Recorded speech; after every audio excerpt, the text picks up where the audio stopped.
We see the average Japanese salaryman who works all day and has no social life to speak of. He continues his monotonous and draining routine until one day he eventually has a heart attack from how unfulfilling his life truly is. He later opens his eyes to find himself in an old-looking hospital with a woman standing over him. She remarks that he has quite the gentle face for someone who is related to his father, but he is still unable to make sense of what is going on yet. A maid enters the room and offers the woman some tea, which is when he is finally able to get a look at himself in the reflection of the tray she is holding. He has been reincarnated as a baby named Ars Leuven, and by the time 3 years have passed, he has already begun to make the best of his new life here. He has mastered how to read and write the language here, and has also become fairly knowledgeable about this world as well. He was born in the Summerforth Empire, which rules over the Summerforth continent, and since has never seen a map like this before, he concludes that wherever he is now is definitely not Earth. He was fortunate enough to be born into a family of nobility called the Leuvens, and that comes with the perks of having a giant house, maids to look after him, and a personal chef. There is also one other thing he got when he reincarnated, as he discovered that he has an ability that no one else has ever had. He goes into the training room for the guards and asks if he can watch them while they practice.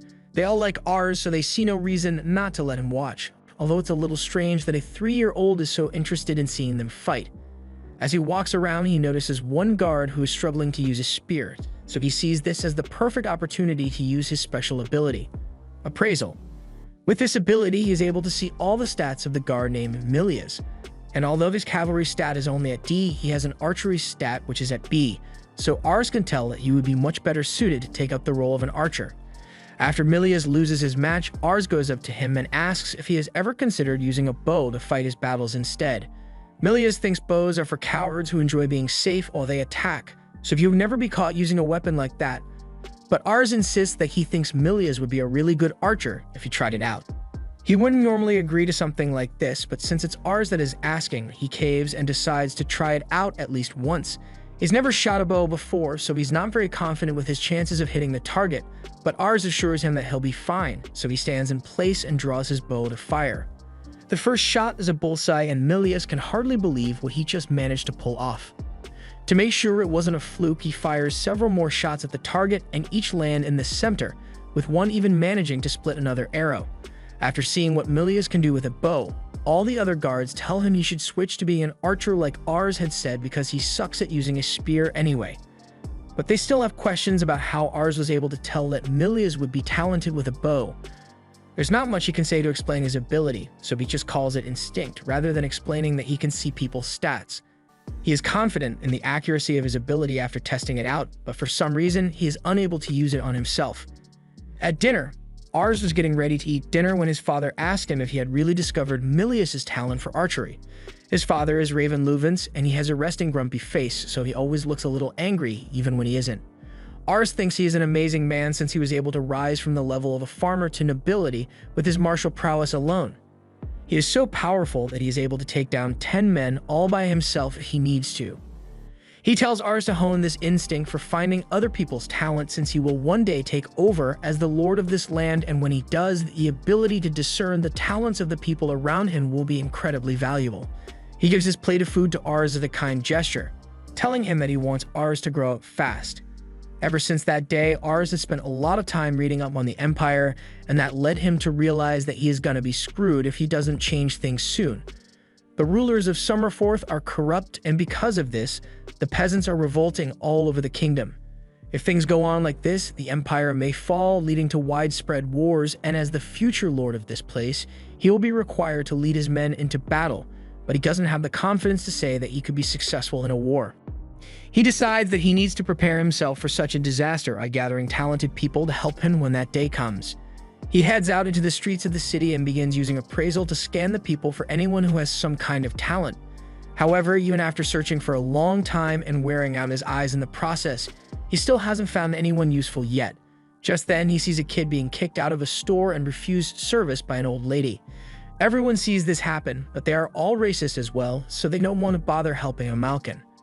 Malkin are people who came to Summerforth from across the sea, and they are usually brought in as slaves, so people think low of them. Ars isn't going to just watch him be ostracized by the people, so he walks up to him and offers a loaf of bread, which he had on hand. The boy is hesitant at first, But he accepts the bread, and Ars then uses appraisal on him, which leads him to discover that Reincarnated is stacked when it comes to stats. His stats are on par with some of the greatest people in the world, so if he has the opportunity to grow, he will become a force to be reckoned with. After finishing the bread, Reincarnated thanks Ars once more for his kindness and walks off. But Ars doesn't want to let such a talented person slip away from him, so he follows him until they both end up in a dark alley. Reincarnated stops him and says it's a bad idea to be following strangers down dark alleys, but Ars cuts him off and asks to make Reincarnated a retainer. Reincarnated thinks he's joking, but Ars is being dead serious, so he introduces himself as the son of the Lord and asks once again for Reincarnated to join him since he can tell that he is a very talented person. Reincarnated doesn't believe he could be as talented as Ars says he is. Plus, he knows it would cause trouble for his family's image if they took in a Malkin like him. Ars says he'll figure something out, but Reincarnated declines the offer anyway and begins walking off.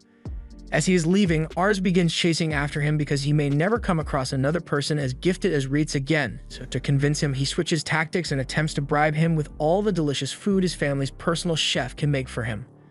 Ars takes him back to his house, and Reincarnated is surprised to see that he wasn't joking when he said he was the son of the Lord of the Land. They head inside, and delicious-looking food is served to Ars. But even the servants here are racist as well, so they only offer Reincarnated a bowl of beans and tells him that he can't possibly expect to eat decent food when he is a Malkin. They want him to eat his day-old beans and get out of the mansion, but Ars refuses to let such brazen disrespect be thrown at his guest. He makes it clear that Reincarnated is to be given the same treatment that any other guest would be given, so they all apologize and get him some good food this time. While Reincarnated is enjoying his meal, Ars asks what he is doing in Summerforth in the first place, so he explains that he was part of a group of mercenaries before, but unfortunately, they were all killed on one of their mission, and since he survived, he has been wandering around aimlessly until he happened to arrive here. That's a touching story, but the butler doesn't care in the slightest and urges Ars to make the filthy Malkin boy leave. Ars tells him that he won't be making Reincarnated leave anytime soon since he brought him here to have him become his official retainer. The butler thinks that is a preposterous proposal, and there is no way his father would ever give his permission for something like that. And he was right, since once Ars told his father of his plans, he flat out denied the idea on the ground that people like Reincarnated are simply inferior to the people of Summerforth, so he must be useless. Even his father is racist, so Ars is going to have to pull some strings to get him to accept Reincarnated as a retainer. He tells him that he can sense great talent in Reincarnated, the same as he had done with Milia's. However, while Raven trusts his son's ability to identify the talents of people, it is well known among the people of Summerforth that Malkins can never achieve anything good, so there is no way Reincarnated could have such incredible talent as he says. Ars remains insistent that having Reincarnated on their side will be indispensable to the future of their domain, so he suggests that Raven gives Reincarnated a test to confirm the talent he possesses. Raven agrees to test him, and if he passes, he can start out as a soldier. But the test he proposes is a duel which Reincarnated must win if he wants to be approved. Ars is worried since even though Reincarnated is indeed gifted, his father still has a higher prowess score than him, so he won't be able to win a fair fight.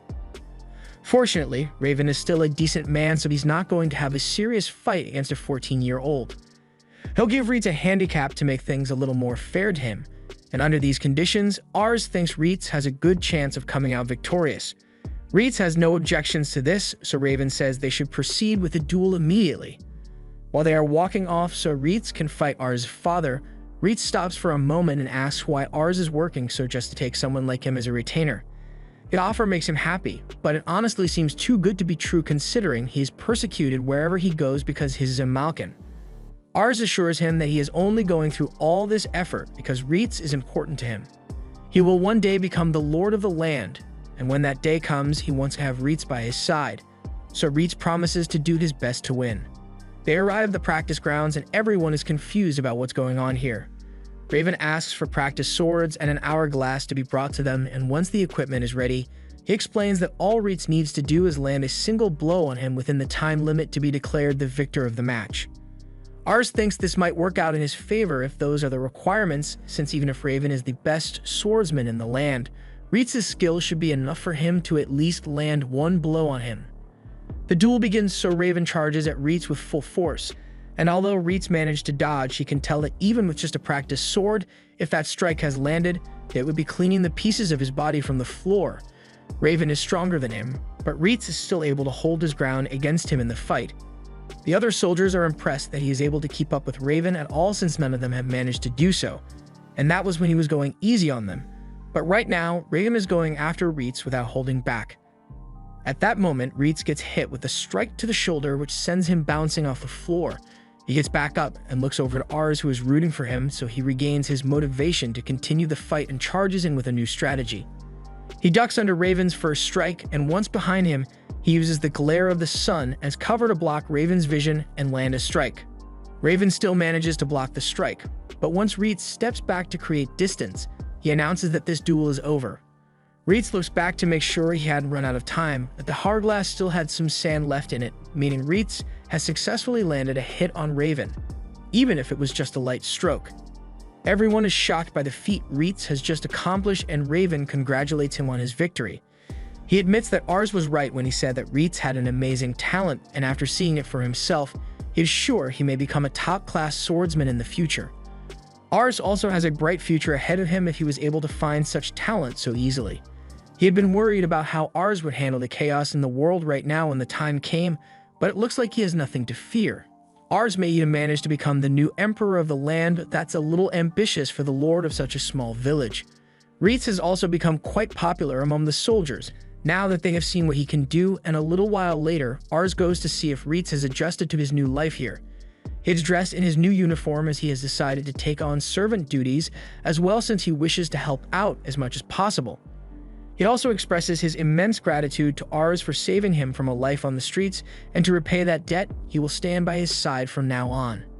After a few months of Rarest being a part of the household, and he has been adapting to it quite nicely. For the most part, he has been staying by Ars' side, rather than partaking in battles.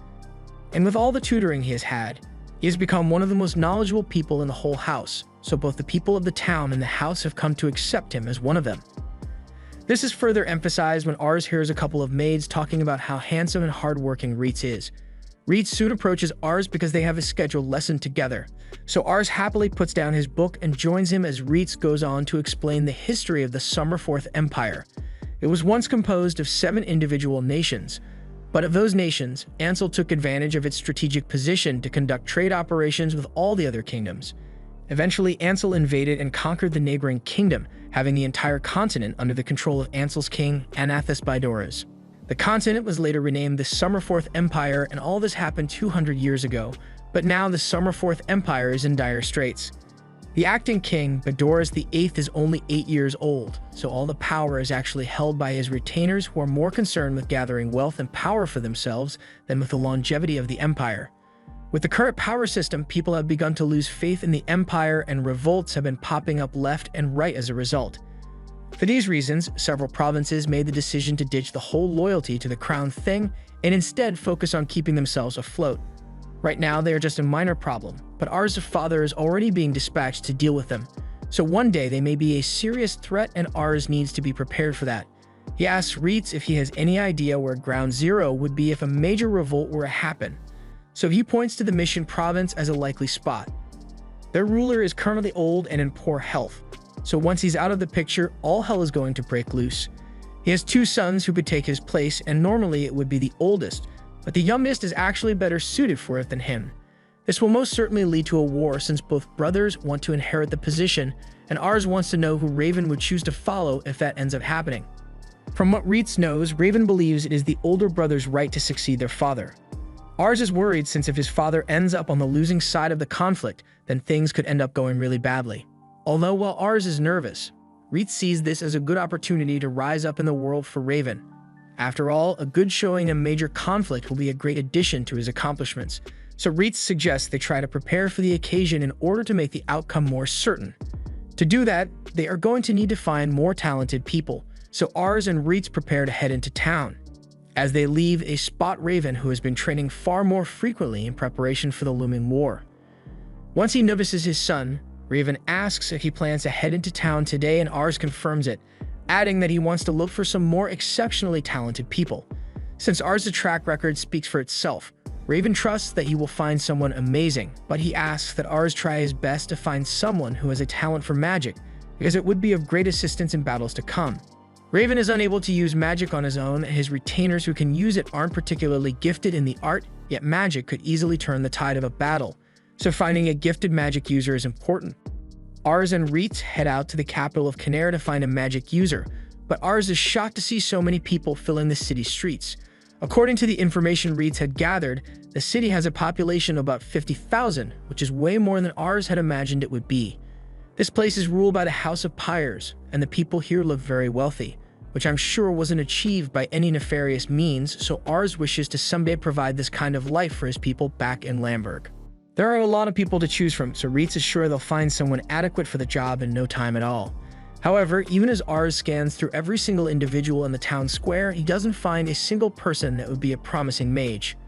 For now, since they haven't had much luck finding any gifted people, Reitz suggests that they both go grab some lunch while they take a break.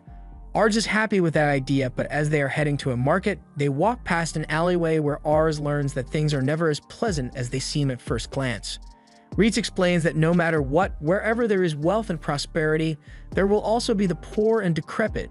But even though he was the exact same way a few months ago, he has to let Ars know that there's nothing he can realistically do to change all their situations now.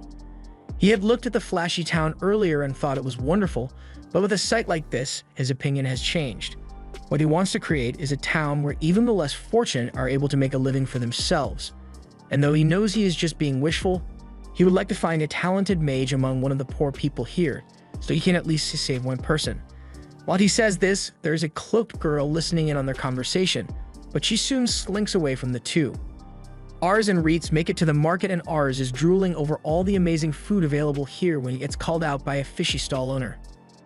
He offers Ars the chance to buy a dragon egg from the northern region and have his very own pet dragon, which he is very excited to hear since he didn't even know dragons existed in this world till just now.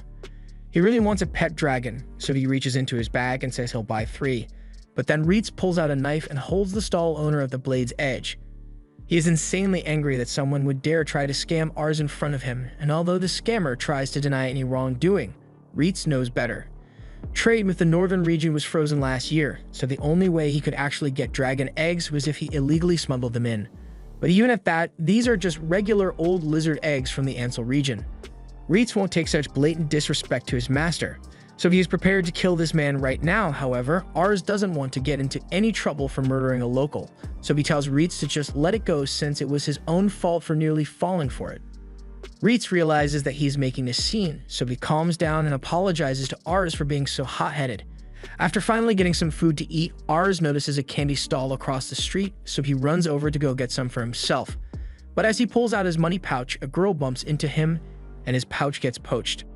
He doesn't notice what happened at first, but as Reitz comes running up, Ars is informed that he just got robbed, so he starts panicking. Reitz assures him that they will be able to get it back as he picks Ars up to chase after the girl. But even with his speed, the girl is still so fast that Reitz only manages to pull off her cloak. They follow her into an alleyway, but it looks like they aren't the only ones who are after her, as she has been cornered by a group of 3 guys who really don't like her. The girl gets punched to the floor, and even though she just stole from him, Ars can't bear to see someone get treated so badly. The man doesn't like being told what to do by a kid, so he's about to give Ars the same punch. But Reitz obliviously isn't going to let him get away with it. He warns the man to not continue with his attack, but the man doesn't surrender, so he gets a 1 piece to the gut before being thrown like a bag of dirt. His 2 friends try to jump in and avenge their buddy, but they both get manhandled by Reitz as well, eventually deciding to just take the L and leave. Now that they are gone, Ars asks if the girl is alright, but then he gets a good look at her, and she's fucking amazing. She has S-rank potential as a mage, which is exactly what Ars was looking for. So while Reitz walks up to her to demand Ars' money pouch back, Ars asks her if she would like to become one of his retainers. This shocks both the girl and Reitz since they can't believe he would hire someone who just stole from him, but Ars is serious about it since he can see her immense aptitude for magic. The girl answers coldly, saying she would rather die than serve a child like Ars, and when asked why she gave such a strong refusal, she says that there are just some things she can't stand. And Ars is one of them. Besides, she says she has never used magic before, so there's no way she could be as adept as Ars is claiming. Ars tries to convince her by saying he can tell that she would be great at magic. She looks broke and smelly, so the offer of a job and a home should be really appealing to her. However, she gets offended and thinks Ars is looking down on her since he has been living the easy life since the day he was born. She has no interest in becoming the pawn of some noble who is only interested in protecting their lifestyle, but Ars says he is not like that. He wants to create a world where people like her can have stable lifestyles and earn a decent income without having to steal. His ideals are great and all, but promises are cheap, and the people here don't have the luxury of waiting for this someday to come because they are worried about what they'll eat today. So her answer is still no. Reitz can't make her change her mind, but he hasn't forgotten about the money pouch she stole, so he demands that she return it once more, which she does without putting up a fight. Ars still hasn't given up, so he tries to keep the conversation going by asking who those guys that were after her are. She explains that a while ago she got caught stealing from a noble, so she ended up getting sold to a slave trader as punishment. She managed to escape, but the slave trader sent those guys after her because she would be sold for a high price on the market. If that's the case, then Ars asks why she is still in this town, all since it would be much smarter to ditch this place and get as far away as possible so the slave trader doesn't catch her. She responds that she can't just leave this place because she's got people here whom she cares for. At that same moment, a bunch of kids come running to her. They have been worried sick for the past 2 days since they didn't know what happened to her. These kids are all orphans with no one to turn to, so the girl took it upon herself to take care of them, and that means she can't leave them behind. Ars understands the situation now, so he won't try to recruit the girl anymore, but he still wants to help their situation, so he offers her his money to keep them going for a while. She still thinks he is just trying to act like a good person. But since he did offer, she's not going to turn down free money. She takes the money and leaves with the kids, but Ars is left with a lot to think about after what he has seen. Later on, Ars sits outside his hotel room late into the night and thinks about the whole thing until Reitz comes to tell him to get inside before he catches a cold. He sees that Ars is still upset about his encounter with the girl, but he can understand how she felt at the time. Most nobles aren't exactly great people, so it is never a good idea to blindly trust what one says at first, but he assures Ars that he isn't one of the bad nobles since he actually wants to help people. Still, Ars gets the feeling the girl may have been right about him taking his privileged lifestyle for granted with him, making such a grandiose claim of bringing a better quality of life to the poor people. He honestly hadn't thought it through much, so he needs to do some reflecting on himself. Just then, Ars' self-reflection is interrupted as he sees those kids from before running down the street, and they are in a panic because Charlotte, the girl from before, has been caught by the slave traders. Charlotte has just been dragged back to the slave trader's office by his lackeys, and the goons who were forced to chase after her take their frustrations out by giving her an extra beating for making them work so hard. Even while she's getting kicked over and over, Charlotte doesn't cry or fight back because she has more or less accepted her fate. The slave trader tells the goons to lay off beating her because he's got a buyer willing to pay big bucks for her, and the dude's a real pervert, so he wants Charlotte's face in good condition. Since the boss ordered it, they agree to leave her alone, but then they notice the sack of money she has with her and pick it up as a bonus for themselves. However, while she doesn't care about herself, that money is where she draws the line. She gets up and tries to run away after grabbing the bag, but she is immediately slammed back to the ground. The slave trader tries to convince her to give up on running away since even if she did manage to escape, she would just end up going back to the life of misery on the streets, so she should just accept that she has lost and become some random guy's slave. Just when all hope seemed lost, a loud crash is heard as Reitz bursts through the front door with his gloves ready to pound some faces in. The goons recognize him as the same guy from earlier, but they seem to have forgotten how badly they were beaten. So Reitz gives them a quick reminder by knocking them out again. The slave trader tells the last guy not to attack because he can't win, so instead, he starts questioning why Ars would suddenly bust down the doors to another man's house for no reason. Ars gets up and addresses Albert, the slave trader, telling him that he wants Charlotte to be released at once. By this point, Albert has realized that Ars is probably a noble, so he calms down a bit since nobles are the primary buyers for his slaves, but Ars is a little different from the normal selfish noble. Charlotte tries to stop Ars and tells him to stay out of this since he has no reason to put himself in danger for her sake, but he doesn't need a reason to do the right thing. Since he met her, he had been wondering why she always had that blank look on her face, and now he knows why. It's because her ambition stat is stuck at a 1. Albert has no idea what Ars is talking about, so Ars explains that ambition is what drives a person to keep improving themselves and aim for greater heights, and with hers being stuck at only 1, she's totally given up on all aspirations for the future. Albert laughs, saying it's obvious she would give up on her future since she's only a slave now, but Ars doesn't see what's so funny about it and gets angry over it. As Charlotte watches Ars get angry for her sake, she is sent into a flashback of the moment when she first lost hope for her life. It was the moment she realized that no matter how hard she tried, she would never amount to anything even close to what she saw other people have, so from then on, she decided to focus on surviving first and nothing else so she doesn't have to face the injustice of the world. Albert has had enough of entertaining Ars's self-righteous speech, so even if he is the son of a noble, he's a noble. He is going to have to make him disappear. Charlotte sees what's about to go down, so she pleads with Ars to get out of here before something bad happens to him because of her, but Ars assures her that he isn't the one in danger here. He calls over to Ritz and tells him it is okay to lose his temper for now and murder is on the table, so as one of the goons approaches him, he palms the guy's neck and has the guy's feet dangling in the air before he slams him into the ground. Even after what they just witnessed, the rest of the goons still think they can handle him in a fight, so they try to surround Ritz to take him down, but none of them are able to last more than 5 seconds. By the time he is done with pummeling, there are 3 dead and several injured scattered across the room, so Albert is left with no other choice but to call in his big guns. He yells for someone to get down here, and this huge guy starts coming down the stairs while complaining that they are interrupting his booze time. Charlotte is getting nervous because the guy is absolutely huge, and Albert's confidence is restored because his secret weapon is here to save him. This guy was an infantry captain in the army, although they kicked him out for bad behavior. Now all he cares about is his booze, which Albert is happy to supply as long as he does his job and kills the intruders. Just to be safe, Ars uses his ability to check if this guy is actually a threat, and after analyzing him, he assures Charlotte that there is nothing to worry about since Ritz can definitely handle this guy. The big guy is still confident in his capabilities since he is only up against a little kid, but Ritz is no ordinary kid, as the guy will soon find out. He takes his swing, but he connects with nothing but air as Ritz leaped into the air to dodge. And while hanging from the chandelier, he jumps down while stomping down on the big guy's neck. After the guy gets back up, Ritz gives him a nasty uppercut to take him out of the picture entirely, and Charlotte is left wondering who Ars and Ritz really are. Albert is visibly shaken by the turn of events, but he still insists that Ars and Ritz have no right to do this to him since the foreman of the Canary district made slave trading legal. Ars is aware of that, which is why he came here with the intention of paying for Charlotte's freedom. And while Albert is probably thinking that information would have been useful before they started fighting, he can't just sell Charlotte to Ars because he already has a buyer for her. Ritz steps up and tells Albert that he's only got 2 choices here: the easy way or the hard way, but either way, Ritz is still fully capable of just taking Charlotte and leaving since they can't stop him, so it would be in his best interest to accept the money and spin a story that someone came and offered a better price. Alternatively, he could refuse and have his reputation ruined because he openly got robbed of a slave, but the choice is up to him.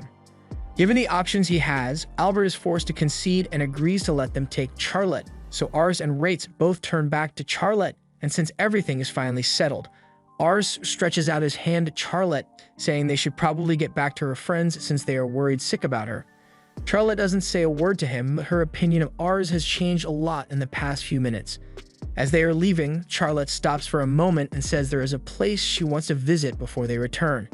She leads them deep into the forest to show them something, but Ars' stubby child feet aren't made for hiking, so he's exhausted long before they actually make it there.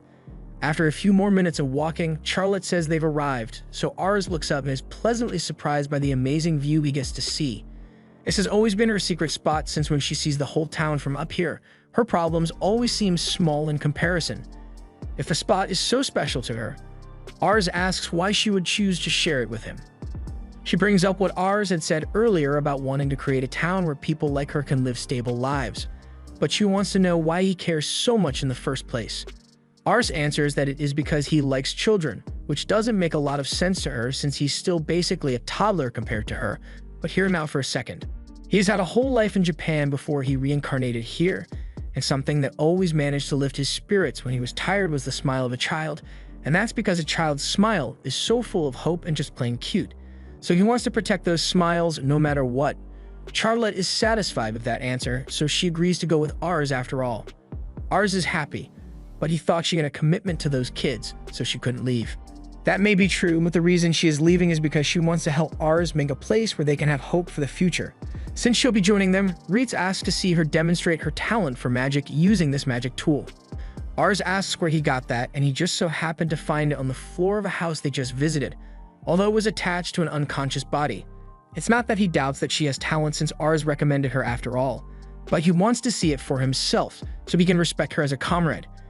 She agrees to try, but she makes no promises since this is literally the first time she's ever tried magic.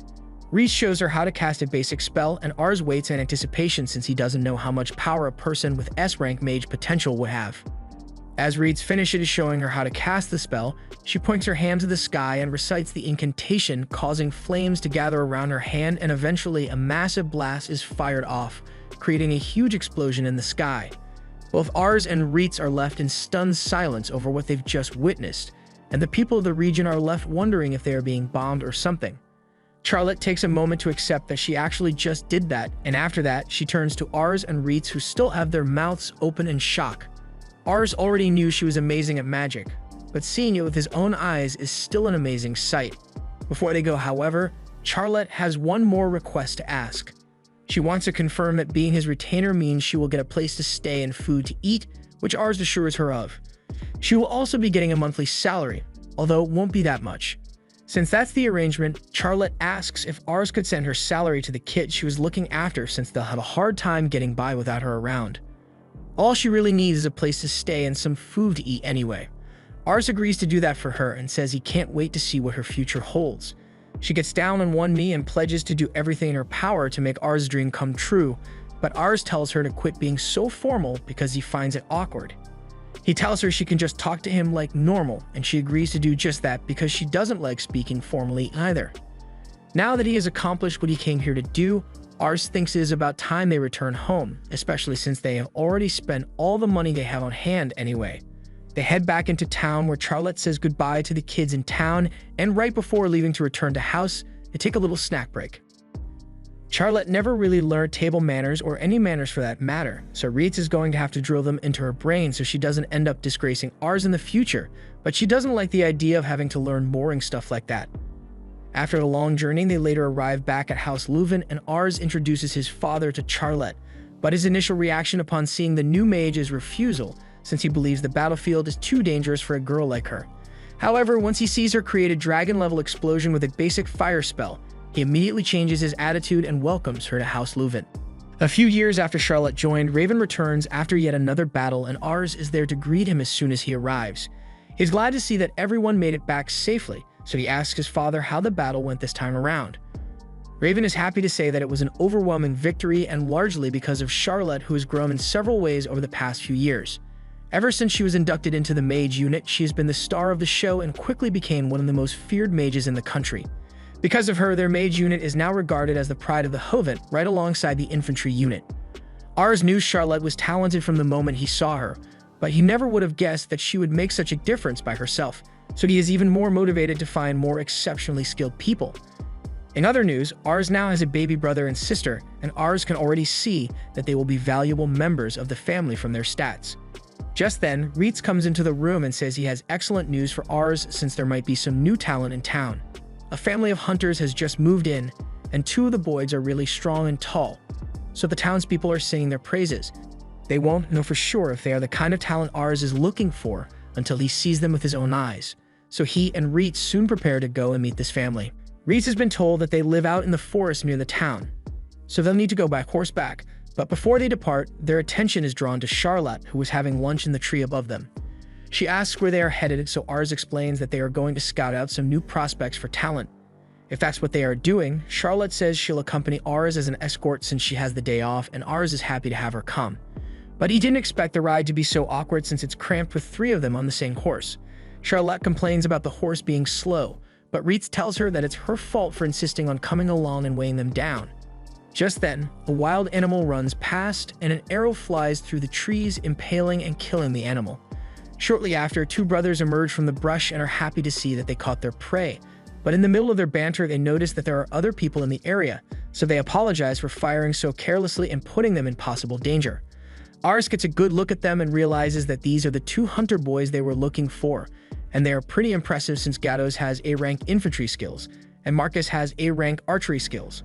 The boys find it a bit strange for people to be out in this part of the woods, so they ask what Ars and the others came here to do, which is when Ars tells them that he has a proposal he wants to offer.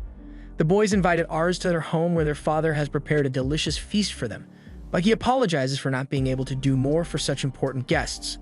Ars says he has nothing to be sorry about since he dropped in unannounced, and Charlotte thinks the meal they prepared is really delicious anyway.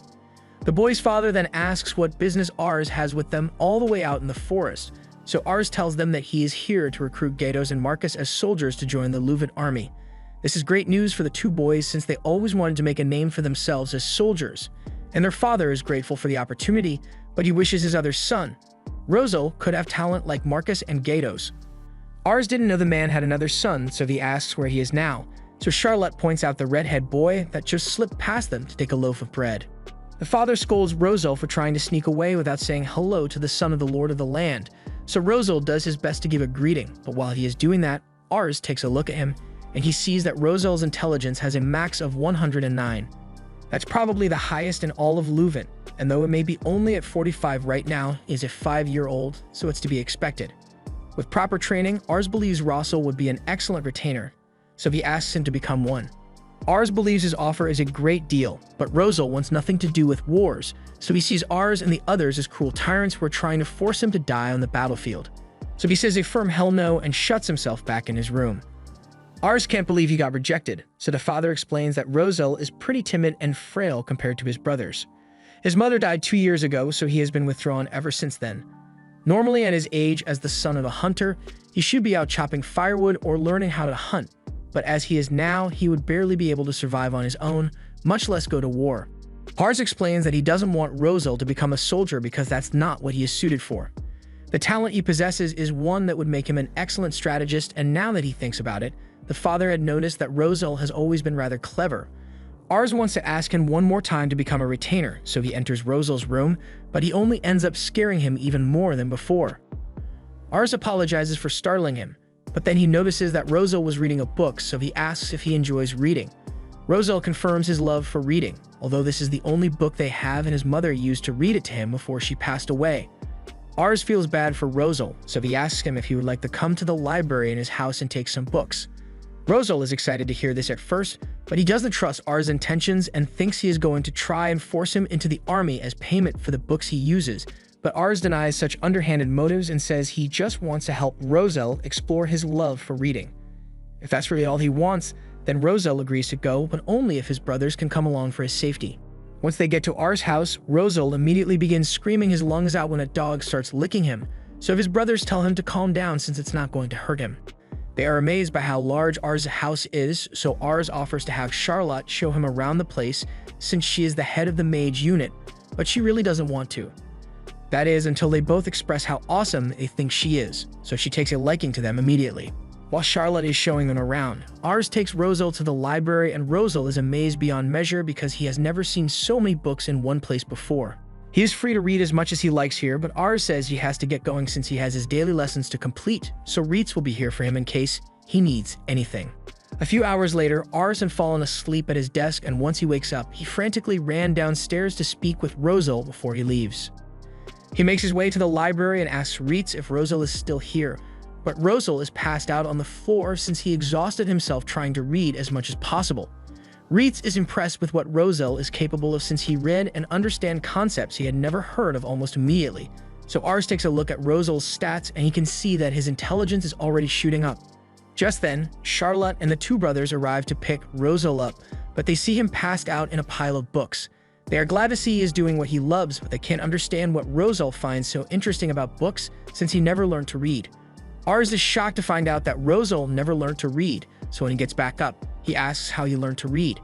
Rosal explains that when he was little, he could remember his mother reading to him, so he just matched the words she said to the words on the page, and eventually he was able to read on his own.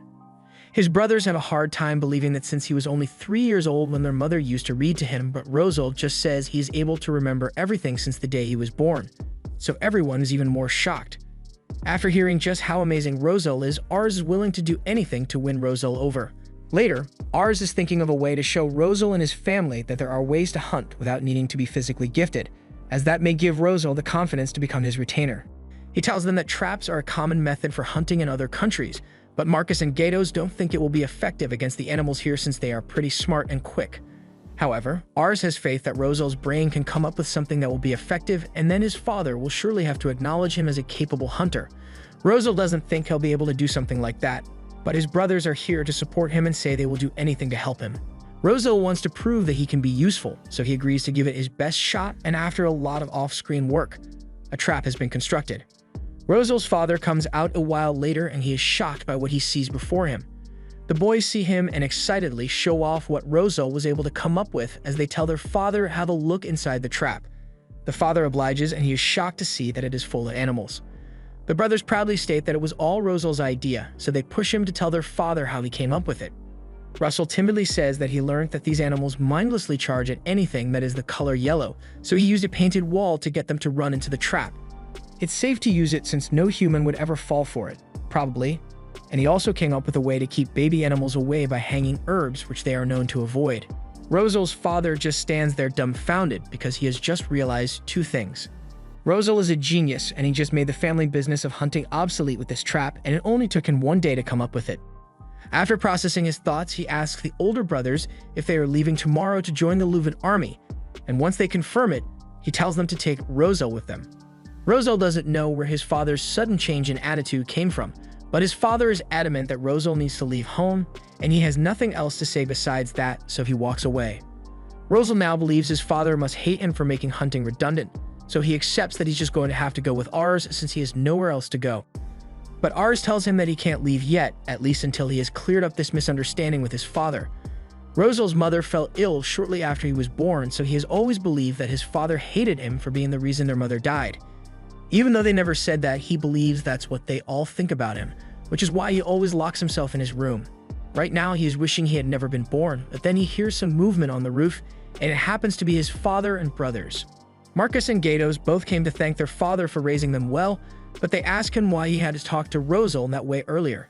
The trap he built was amazing, and Rosel made it so that the father wouldn't have to work so hard, so there was no need to be so harsh on him like that. The father knows he shouldn't have talked to Rosel like he did, but he feels as though he has failed him as a father by not recognizing his talents. He would only focus on what Rosel couldn't do, but Rosel is really kind, so even though he was never acknowledged, he is still concerned about helping a failure of a father like him rather than pursuing his calling. So the only way he could think of to get Rosel to leave was to make him resent him as a father. The next day, Ars arrives to escort the brothers back to the manor, and Rosel seems really determined to go with him. So his father believes that he must hate him after all and doesn't bother trying to say goodbye so Rosel can go live a better life without regrets. However, Rosel turns back to him and says he could never hate him no matter what. Rosel admits that he has been useless to the family until now, so the reason he is going with Ars is so that he can learn all kinds of things so he can be useful. And once he has done that, he wants to come back and live with his father. His father is brought to tears after hearing that Rosel still loves him, so they take a moment to say their heartfelt goodbyes to one another. Marcus and Gagos thank Ars for convincing Rosel to stay and giving him the chance to reconcile with his father before becoming his retainer, but Ars never really cared if Rosel joined him or not. He just wanted to see him happy, because at the end of the day, he may be amazing talent, but he is also one of Ars' people. Sometime later, Raven falls ill, and Ars is sitting with him at his bedside and pleading with him not to go on the next mission in his current state. Unfortunately, Raven is obligated to go because, with the current state of things in the world, there is simply no other choice. The governor of Mission had passed away recently, and in his will, he named his younger son as the one to inherit the throne. However, as expected, the older brother could not accept his father's will. He claimed that the documents were forged and thus began a civil war with his brother. Although the majority of people had thought of the older brother as an incompetent fool, he had managed to make a name for himself through several battle victories, so in turn, he managed to garner the support of a decent amount of retainers in his quest for power. And due to the ensuing civil war, the neighboring country of Seats decided to take advantage and invade while the country of Mission is divided among themselves. This will mean another battle needs to be fought, but Raven tells Ars to stop worrying about it because he has got more pressing matters to attend to, like the fact that his wife will be arriving here shortly. Ars is understandably shocked because this is the first time he's hearing anything about him getting married, but I guess Raven just forgot to mention it. He pulls out a letter he received earlier from the girl in question, and upon receiving it, Ars immediately runs to his retainers to tell them the bad news. Upon hearing that Ars has a betrothed, they are all equally as shocked as him. This is the first he has heard anything about her, and a maid comes in to tell him that his soon-to-be wife is outside already, so he has literally no time to prepare. He heads outside to meet her as the carriage pulls up, but he's nervous as hell since even in his past life, he never had a girlfriend. And now he's just meant to handle a wife out of nowhere. But after seeing her for the first time, he realizes that he may have hit the jackpot on this one. But then he gets a look at her stats, and her diplomacy and ambition are through the roof, so she is naturally inclined to be conniving. He is immediately put on guard because she may just be putting on a nice act to make a good impression on him, and for all he knows, she may be here to dispose of him since his father is currently ill. He mustn't let himself fall for her charms, but that's not going to be an easy task since she is really pulling at his heartstrings. After snapping out of it, he offers to show her around the estate. But as they walk in, Lucia's butler sees Rarest for the first time and he still has a few racist tendencies, so he is shocked that they have someone like him here. However, Lucia will not stand for such rude comments and certainly not directed to someone her future husband trusts with his life. She tells Jan to apologize for his statements immediately, which he does, and Ars's opinion of Lucia improves a little.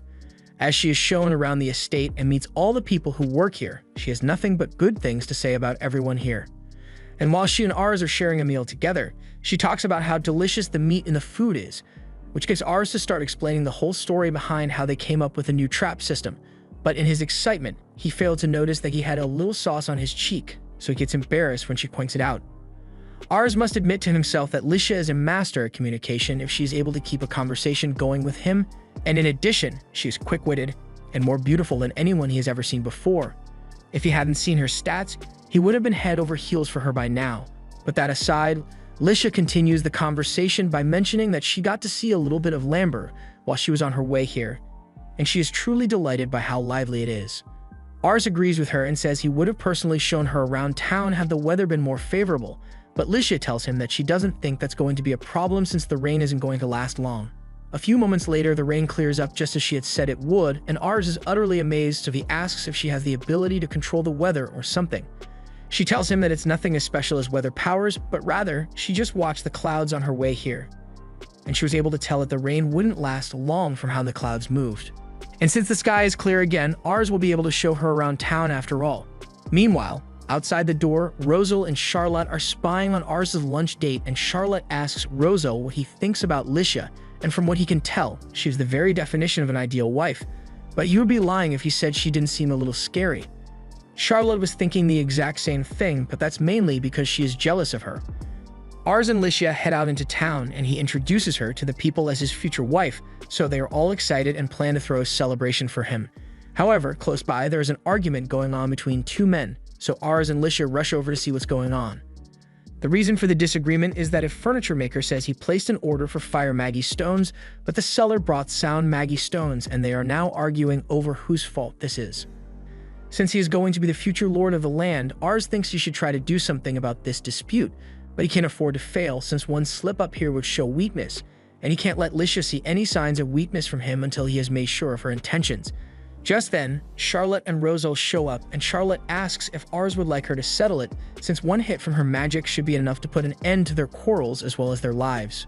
Lucia is against the idea, so she states her disapproval, but then she mentions how much of a fan she is of Charlotte since she is widely renowned as the most famous in the land. All that praise was enough to get Charlotte to like Lucia in no time, so Lucia then moves on to the next issue and asks Ars if he would be willing to let her settle the dispute. And if she manages to succeed in her attempt, she would like him to do her a favor. She then approaches the two men and gets their attention, so they'll stop fighting, at which point she introduces herself as Lucia Plaid. Lucia goes on to tell them that she may have a solution to their predicament, so she offers to buy the sound Maggie stones that they have, since they are rather rare in her region. And conversely, she also has a large number of flame Maggie stones in stock, so she can arrange for some to be sold to them at a reasonable rate. And after providing such a convenient solution, she tells them that this whole thing was Ars' idea, thereby giving him all the credit. The people begin thanking him for being such a huge help to them, but Ars has a request to make of them so that incidents like these don't happen in the future. He wants every business transaction to have a contract made so that the terms are as clear as possible. They agree to do that from now on, and Ars thanks Lucia for the help in settling the dispute since things worked out perfectly, and now he's even more convinced of how amazing her diplomacy skills are. A while later, they are still walking through town, so Ars apologizes to her for making her move around so much, but she says it's fine since she managed to learn a lot from the tour. But now that they are alone, she asks if she can tell him what that favor she was talking about earlier was. Ars had already anticipated this, so he braces himself for any unreasonable demands she may make, but the only thing she wants from him is an honest answer. She asks him what kind of person he likes, and Ars is thrown for a loop since he can't figure out what Lucia's intentions are. Eventually, he just gives up on trying to outthink her since he knows she is too smart for that. So instead, he decides to answer the question straightforwardly. So he tells her that he likes people who are honest and don't try to hide things from him. So Lisha smiles and says she will keep that in mind before continuing to walk, leaving Ars even more confused than before. The rest of the day went on without much, but in the end, Ars was unable to figure out what Lisha's real intentions are. But since she'll be staying the night here, he decides to just try again tomorrow and gets ready to climb into bed. However, as he lifts the covers, he finds Lisha hiding on his bed, and it's the biggest shock he has received all day. He questions if Lisha is aware that this is meant to be his room, and she is fully aware of it. But she just thought it would be funny to sneak into his room and catch him off guard. Jokes aside, she does have a reason for coming here, as she brings up what Ars had said earlier about liking girls who don't hide things from him. So she is here to have an honest conversation with him. Ars pours Lisha a cup of tea before asking her what exactly it is that she wants to talk about with him. Lisha doesn't hesitate and immediately asks Ars to tell her what he thinks about her, a statement which makes Ars spit up his own tea. He asks what she means by that, so Lisha explains that she has a special talent to be able to tell what someone feels just by looking at them, and when she first met Ars, the emotion he displayed was that of suspicion. Of course, being suspicious of someone you just met is normal, which is why Lisha prides herself on being able to gain people's trust after just a few conversations. However, everything she tried to gain Ars' favor only managed to make him even more suspicious of her. So she wants to know what it is that he finds suspicious about her. Ars can understand why she would be uneasy about his suspicion of her, since she obviously would never have guessed that someone would be able to see her stats, and he could probably dodge the question if he wanted to, but Ars chooses to be honest with her instead. He tells her that he has the ability to see people's attributes and aptitudes, so when he first saw her, he could tell that she has incredibly high diplomacy stats, as well as a higher level of ambition than most people. This led him to believe that everything she would do would be a calculated step, so he kept his guard up in case she had any ulterior motives. He's not sure if Lisha will believe him, but she says she believes him since what he said actually perfectly explains his behavior. And it is true that she has great ambitions, so Ars asks what those ambitions may be, which gets Lisha a little flustered, but she ultimately admits that her dream is to find an amazing man to fall in love with her. But that's so anticlimactic that Ars is left speechless, and the awkward silence is unbearable for Lisha. Ars is slowly falling victim to her charms now that he knows she's not a threat, but if he really thinks about it, with the current era, her best shot at a successful life hinges on getting married to the most powerful and capable man, but by comparison to others, House Leuven isn't especially large or powerful, so getting betrothed to someone like Ars must be less than ideal for her. Lisha can tell exactly what Ars is thinking, and while it may be true that House Leuven's territory is quite small, she's more interested in Ars as a person, which is why her initial plan was to see if Ars was an idiot or not. However, after getting to spend the day with him, she is convinced that Ars is the man she wishes to marry. The territory may still be small, but that's just for now, since she is sure that in the future, Ars will be able to do amazing things and become a great man. Lisha decides to call it a night, so she gets up to return to her room, and after she leaves, Ars begins kicking himself over fumbling his first ever confession like that, but he is happy that Lisha shared her honest feelings with him. Meanwhile, outside his door, Lisha is regretting the decision to share her feelings because she is utterly embarrassed about the whole thing. However, she is at least glad that she was able to honestly speak with Ars, and she doesn't get to do things like that often. The next day, as Lisha is on the carriage ride to return home, she thinks about how much she has always hated the world of nobility. People constantly lie and never say what they really think, and she was always able to tell when people were being dishonest, so it made her sick to her stomach. But then one day, she heard some noble ladies gossiping about how the girl they used to bully married her way into a position of power above even them. And that was when Lisha realized that the only way to escape the constant lies was to become so powerful that people can't afford to betray you. To do that, she learned to lie her way into the good graces of people, since she had already seen how it's done. Initially, she had no intention of going through with the marriage due to the minor scale of the Leuven territory, but she still wanted to maintain favorable relations, which is why she was laying the charm on him. However, that just made Ars suspicious of her. One thing she managed to learn about him while they were out together, though, is that Ars is truly kind, as emphasized by how well-liked he is among the people. She wants to be a part of the world Ars will build, which is why she chose to stay by his side.